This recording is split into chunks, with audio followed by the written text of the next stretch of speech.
I rise today because our country has normalized something that should never be normal: locking up kids. Under the Trump administration, ICE has detained thousands of children, many of them under 5 years old. As a representative from San Diego, an immigrant and border community, I've seen firsthand the consequences of our immigration system. And as someone who has spent my career working on human rights, I can tell you that this is state-sanctioned child abuse. These children are not threats. They are not statistics. They are kids. Some just babies and toddlers who have fled violence, poverty, and instability. They have done nothing wrong. Many have experienced trauma before they ever set foot on American soil.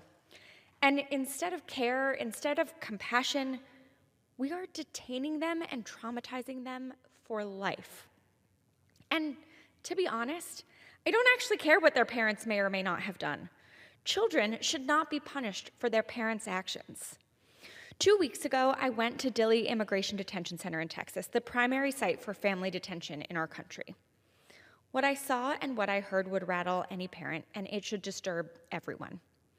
Kids have nightmares so bad that they wake up screaming in the middle of the night. Teenagers are regressing developmentally and wetting the bed. The classrooms were empty, the playground was empty. There was no joy or laughter, just the look of fear and despair in people's eyes. The mom of a 3-year-old told me her daughter was anxious and depressed, but the nurse said she was fine because she hadn't lost too much weight yet, so they didn't help her. This kind of fear, this kind of uncertainty doesn't just go away.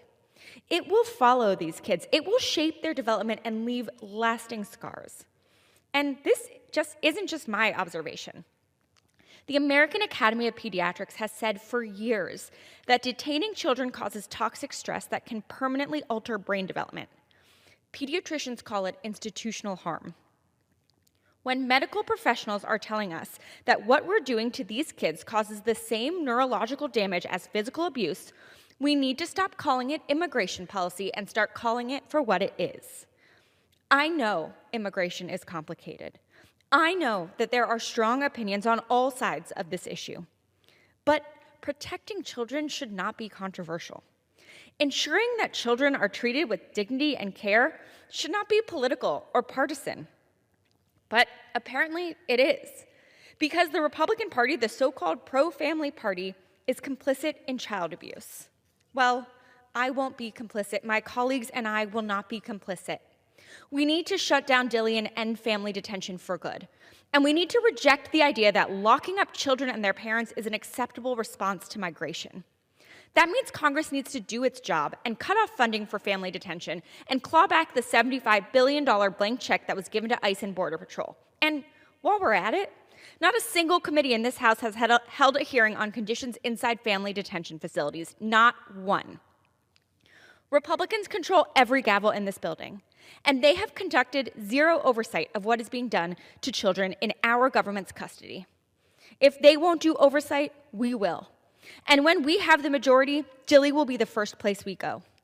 Many of us in this chamber have children of our own, and while I don't have kids yet, I wouldn't be able to live with myself and look my 4 nieces and nephews in the eye if I weren't doing everything in my power to protect all kids. So I urge all my colleagues to look their kids in their eyes tonight and imagine them locked up in these conditions, and then work with us to end family detention. Thank you, and thank you, Congresswoman Dexter, for your leadership on this issue. I yield back.